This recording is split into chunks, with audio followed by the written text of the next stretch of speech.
Hello, मैं दिविता शर्मा और आज के लेक्चर में हम रियल एनालिसिस का टॉपिक सेट एंड फंक्शन देखने वाले हैं। ये हमने लास्ट लेक्चर में भी देखा था। इसमें सेट की definition, subset, cardinality of a set, equality of a set, इस टाइप के हमने टॉपिक, पावर सेट, ये सारे टॉपिक डिस्कस किए थे। लिंक आई बटन डिस्क्रिप्शन बॉक्स दोनों में प्रोवाइड हो जाएगी। एंड लास्ट हम डिस्कस कर रहे थे वहाँ पे Cartesian product of a set. तो अब यहाँ से कंटिन्यू करते हैं हम। ये पूरी सीरीज आपको कोई भी ऑब्जेक्टिव मल्टीपल टाइप क्वेश्चन जहाँ रियल एनालिसिस हायर मैथमेटिक्स पूछी जाती है वहाँ काम आएगा, जैसे कि नेट, गेट, पेपर, एमबीएचएम, जैम, इस टाइप के एग्जाम के लिए ये यूजफुल है। तो अगर आप ये एग्जाम टारगेट कर रहे हैं तो प्लीज आप चैनल को लाइक कीजिए, सब्सक्राइब कीजिए, आपको जरूर यहाँ से बेनिफिट मिलेगा। स्टार्ट करते हैं। यहाँ पे Cartesian product of a set क्या होता है। तो लेट यहाँ पे ए एंड बी क्या है, सेट्स है। ठीक है, ए एंड बी आपके सेट है। अब यहाँ पे ए कार्टेशियन बी को हम ए क्रॉस बी से डिनोट करते हैं। इसके अंदर एलिमेंट कैसे होते हैं, ए कोऑर्डिनेट बी टाइप के एलिमेंट होते हैं। जहाँ पे से जो पहला एलिमेंट आता है वो सेट के पहले जो पहला सेट होता है उससे आता है, और यहाँ जो दूसरा एलिमेंट होता है, जो दूसरा सेट होता है, कहाँ से आता है। तो आपने ये ए क्रॉस बी देख लिया। अब ए क्रॉस बी क्रॉस सी ऐसे आप 3 सेट में भी ले सकते हैं, 3 सेट के साथ। यहाँ पे जो आपको कोऑर्डिनेट मिलेंगे वो कैसे होंगे, टपल्स मिलेंगे। मतलब बेसिकली यहाँ 3 टपल मिलेगा आपको, जहाँ पे पहला एलिमेंट पहले सेट से होगा, दूसरा एलिमेंट आपका दूसरे सेट से होगा एंड तीसरा एलिमेंट तीसरे सेट से होगा। तो इस तरीके से आप यहाँ पे लिख सकते हैं सभी नंबर ऑफ सेट्स के लिए। तो आप यहाँ पे इसको कार्टेशियन प्रोडक्ट का ये सिंबल है। आई आप वेरी करा दीजिए 1 से लेके n पे, ए आई पे। तो आपको यहाँ पे कार्टेशियन प्रोडक्ट मिल जाएगा a1 cross a2 cross a3 dot dot dot an का। इसके अंदर जो एलिमेंट्स होंगे वो क्या होंगे, n टपल होंगे। तो यहाँ पे भी सेम चीज है कि जो पहला एलिमेंट होगा वो कहाँ होगा, a1 का होगा, दूसरा a2 का एंड सो ऑन। तो हम इस पे लिख देते हैं ai belongs to capital AI। तो ये कार्टेशियन प्रोडक्ट हो गया। अब कार्टेशियन प्रोडक्ट की कार्डिनलिटी की बात कर लेते हैं। अगर हम यहाँ पे बोल रहे हैं कि जो कार्डिनलिटी ऑफ ए है वो क्या है, m है, एंड कार्डिनलिटी ऑफ जो b है वो क्या है, n है। दिस एम्प्लाइज, अगर जो हम देखें cardinality of A Cartesian b क्या होगी, m क्रॉस n होगी, मतलब m इंटू में n होगी। तो कार्डिनलिटी ऑफ a इंटू में द कार्डिनलिटी ऑफ b होगी। तो ये हो गया आपका बेसिकली कार्डिनलिटी का बात। अगर आपकी cardinality of A cross B कैसी है, cardinality of A cross B always equal to the cardinality of B cross A, है ना, क्योंकि ये दोनों ही किसके, m इंटू में n एंड n इंटू में m, ये सब इक्वल होता है। इस कारण से इन दोनों की कार्डिनलिटी क्या होती है, सेम होती है। तो पहला रिजल्ट था ये। दूसरा रिजल्ट क्या है कि a क्रॉस b मतलब Cartesian product of A B is equal to B Cartesian a if and only if, तभी ये दोनों एक दूसरे के इक्वल होते हैं जब a b के इक्वल होते हैं। बट ये केस स्पेसिफिकली तभी लग पाता है जब आपका a एंड b कैसे होते हैं, नॉन एम्प्टी होते हैं। ठीक है, a and b non empty होते हैं। अब यहाँ पे एम्प्टी होते हैं तो क्या दिक्कत आती है, या तो a एम्प्टी हो जाए या फिर b एम्प्टी हो जाए। ठीक है, तो लेट से हम यहाँ पे ले लेते हैं a इज इक्वल टू में एम्प्टी। तो यहाँ पे जो b है आपका वो कैसा आ जाएगा, नॉन इक्वल टू में 5, मतलब नॉन एम्प्टी आ जाएगा। तो आप यहाँ पे जो आपका मतलब लाइक कार्टेशियन प्रोडक्ट है a क्रॉस b, वो कैसा बनता हुआ दिखेगा आपको, 5 क्रॉस में b। 5 क्रॉस में b जो होता है कार्टेशियन प्रोडक्ट 5 के साथ किसी भी सेट का करते हैं तो वो 0 आता है, मतलब वो 5 आ जाता है। And this is equal to the b cartesian 5। यहाँ पे आपने देखा कि जो a है is not equal to b है, बट इनका जो कार्टेशियन प्रोडक्ट है a b का एंड b a का कार्टेशियन प्रोडक्ट इक्वल आ रहा है, तो ये एक एक्सेप्शन बन जाता है। याद रखिएगा कि ये if and only if a is equal to b वाली कहानी तभी होल्ड हो रही है जब a and b are not equal. इसका हम सेकंड रिजल्ट देख लेते हैं।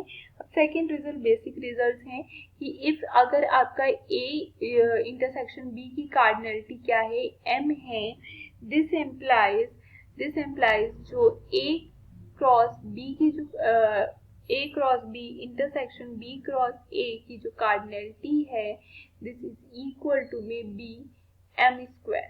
ठीक है, m square in the sense की जो इंटरसेक्शन की स्क्वायर आ जाएगा। ठीक है, तो आप इनको छोटे छोटे एग्जाम्पल लेके समझ सकते हैं। जैसे कि आप ए को क्या ले लीजिए, 1 ले लीजिए सिंगलटन, एंड बी को क्या ले लीजिए, 1,2 ले लीजिए, एंड देन आप क्या कर लीजिए, ए इंटरसेक्शन बी ले लीजिए। तो ये क्या हो जाएगा, सिंगलटन 1 हो जाएगा। दिस एम्प्लाइज जो कार्डिनलिटी है ए क्रॉस बी की, दैट इज इक्वल टू में 1 आ जाएगी।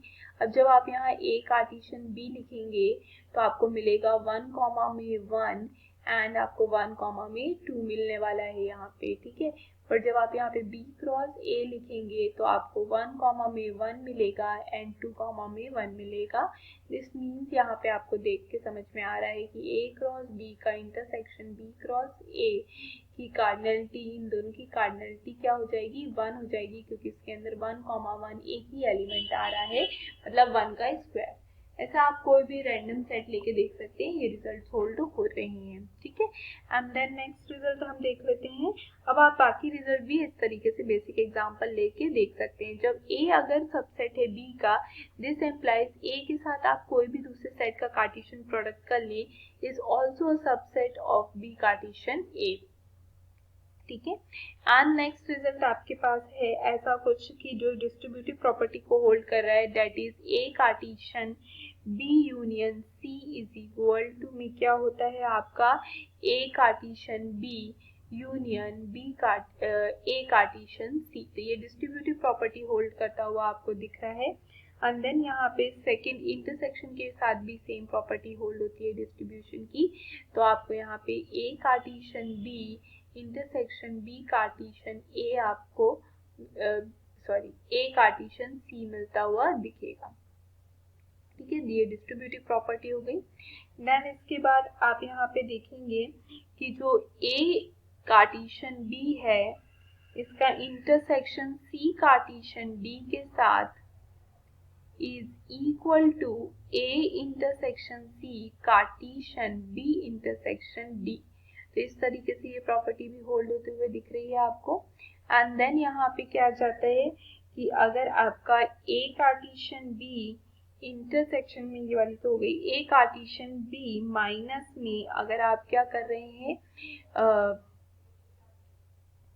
माइनस में आप कर रहे हैं सी कार्टेशियन बी, अगर इस तरीके से आप इन दोनों सेट को माइनस कर रहे हैं तो आप लिख सकते हैं ए माइनस में बी कार्टेशियन सी। तो ये सब डिस्ट्रीब्यूटिव प्रॉपर्टी होल्ड करते हुए दिख रहे हैं आपको अलग अलग ऑपरेटर के साथ। एंड देन यहाँ पे आपके पास लास्ट प्रॉपर्टी है इसकी कि इफ ए क्या है आपका, सबसेट है बी का, एंड जो सी है वो भी सबसेट है डी का, देन आप बोलेंगे जो ए कार्टेशियन सी है is subset of B cartesian D.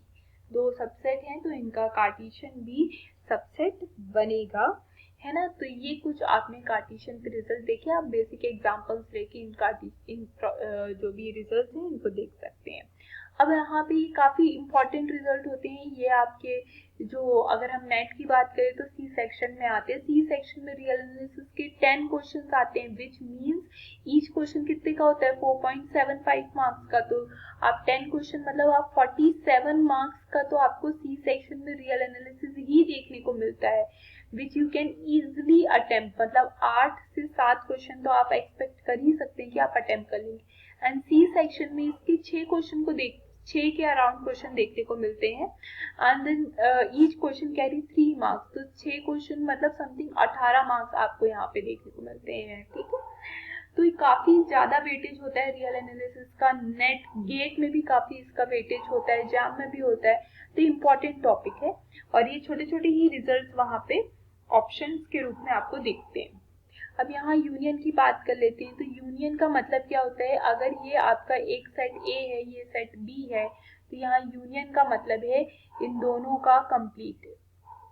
ये पूरा शेडेड क्या हो जाएगा आपका, ए यूनियन बी हो जाएगा। ठीक है, तो ये यूनियन का बेसिक मतलब था। अब यहाँ पे यूनियन के मतलब क्या है, ये तो अपन ने देख लिया वेन डायग्राम से। अब ए यूनियन बी का मतलब है यहाँ पे कलेक्शन ऑफ एक्स टाइप के एलिमेंट वेयर एक्स कहाँ पे होगा, ए के अंदर भी होगा, या फिर एक्स कहाँ हो सकता है, बी के अंदर हो सकता है। देखो आपको समझ में आ रहा होगा, अगर एक्स ए के अंदर है तो अच्छी बात है, वो यूनियन के अंदर भी है। अगर कोई एलिमेंट बी के अंदर है तो भी वो यूनियन के अंदर है, अगर कोई एलिमेंट दोनों के अंदर है तो भी वो यूनियन के अंदर है। ठीक है, तो वही चीज लिखी है, एक्स कहीं भी हो सकता है, ये यूनियन की डेफिनेशन हो गई। अब यहाँ पे एक इंटरसेक्शन की डेफिनेशन देख लेते हैं। इंटरसेक्शन क्या होता है, ए इंटरसेक्शन बी, इस तरीके से लिखते हैं। तो अगर हम वेन डायग्राम की मदद से इंटरसेक्शन देखें तो ये दो सेट हैं, let this be A, let this be B. तो इंटरसेक्शन कौन सा वाला पार्ट होता है, जहाँ पे कॉमन आता है। ठीक है, this part is A intersection B. ठीक है, तो अब इसके अंदर किस टाइप के एलिमेंट आपको देखने को मिलेंगे, यहाँ पे एक्स टाइप के एलिमेंट मिलेंगे, एंड ये जो एक्स होगा वो ए के अंदर भी बिलोंग करेगा एंड कंपल्सरली वो बी के अंदर भी बिलोंग करेगा। तो यहाँ पे वही एलिमेंट देखने को मिलते हैं जो दोनों के अंदर होते हैं। तो याद रखिएगा, यहाँ पे हमने क्या किया है, एंड वर्ड का यूज किया है। एंड मतलब we don't have any option, X को ए के अंदर भी होना पड़ेगा, एंड मतलब कंपल्सरली उसको बी के अंदर भी होना पड़ेगा। और यूनियन में हमने और यूज किया था, इसका मतलब है उसके पास चॉइस है, वो किसी भी सेट के अंदर हो सकता है या अकॉर्डिंगली वो खुद के मतलब दोनों के अंदर भी हो सकता है। तो ये यहाँ पे आपने यूनियन और इंटरसेक्शन की डेफिनेशन और यहाँ पे एंड और का स्पेसिफिकेशन देखा। ठीक है, अब इससे रिलेटेड यहाँ पे कुछ रिजल्ट हैं जो कि अगेन आपको ऑप्शन में देखने को मिलेंगे, है ना। तो यहाँ पे अगर जो ए है वो सबसेट होता है ए यूनियन बी का, सिंपल सी बात है, ये ए यूनियन बी कंप्लीट होता है, तो ऑब्वियस सी बात है कि जो ए सेट है is a subset of A union B. ठीक है, ऐसे ही जो बी सेट है वो भी सबसेट होता है ए यूनियन बी का। ठीक है, अगर आप ए यूनियन ए के साथ ए का ही यूनियन करते हैं तो ओवरलैपिंग के कारण ये ए का एलिमेंट बनता है, which is an identity property. अब A union B union C करते हैं तो ये एसोसिएटिव प्रॉपर्टी को होल्ड करता है, that means A union B union C. अगर आप ब्रैकेट चेंज कर लेते हैं तो भी आंसर चेंज नहीं होता है। ठीक है, अब A intersection B is a subset of A. अब इंटरसेक्शन मतलब क्या होता है, ये कॉमन पार्ट। ठीक है, तो जो इंटरसेक्शन है वो ए का सबसेट भी दिख रहा है, इंटरसेक्शन बी का सबसेट भी दिख रहा है। तो यहाँ ए इंटरसेक्शन बी किसका सबसेट है, बी का सबसेट भी हो गया। अगर आप ए का इंटरसेक्शन फाई के साथ करते हैं तो कोई भी एलिमेंट कॉमन नहीं मिलेगा, क्योंकि फाई के अंदर कोई भी एलिमेंट नहीं है, तो इसका मतलब है यहाँ पे फाई आ जाएगा। अब यहाँ जब भी आप ए का इंटरसेक्शन ए के साथ करते हैं तो आपको यहाँ पे ए मिलेगा बिकॉज ऑफ ओवरलैपिंग, तो ये आइडेंटिटी प्रॉपर्टी को होल्ड करता है और ये भी एसोसिएटिव प्रॉपर्टी को होल्ड करता है। तो इस कारण से आप ब्रैकेट चेंज करेंगे तो भी आंसर चेंज नहीं होंगे। तो ये कुछ रिजल्ट थे, आपने किसमें देख लिए, यूनियन एंड इंटरसेक्शन में देख लिए। अब यहाँ पे हम लास्ट टॉपिक आज के लेक्चर के लिए डिस्कस कर लेते हैं, डिसजॉइंट सेट। ठीक है, तो डिसजॉइंट सेट का मतलब क्या होता है, disjoint set let A and B are two set. तो डिसजॉइंट सेट का मतलब है जब हम इन दोनों का इंटरसेक्शन करें तो हमको कंपल्सरली क्या मिलना चाहिए, फाई मिलना चाहिए। जब भी फाई मिलता है तब आप बोलेंगे A and B are disjoint, this implies A comma B are disjoint. Clear है, तो इस तरीके से अब एवरी डिसजॉइंट सेट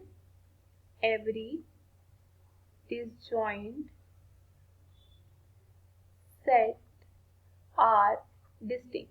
तो यहाँ पे जितने भी डिसजॉइंट सेट होते हैं वो सब डिस्टिंक्ट होते हैं, मतलब अलग होते हैं, क्योंकि ऑब्वियसली इनका इंटरसेक्शन फाई आ रहा है। But converse is not true, मतलब अगर कोई डिस्टिंक्ट है तो जरूरी नहीं है कि वो डिसजॉइंट होगा। लेट ये एंड 1,2, तो ये डिस्टिंक्ट है बट नॉट डिसजॉइंट, क्योंकि इनके इंटरसेक्शन में 1 मिल रहा है। होप आपको ये लेक्चर समझ में आया होगा, and please do subscribe my channel and share the video. Thank you for watching.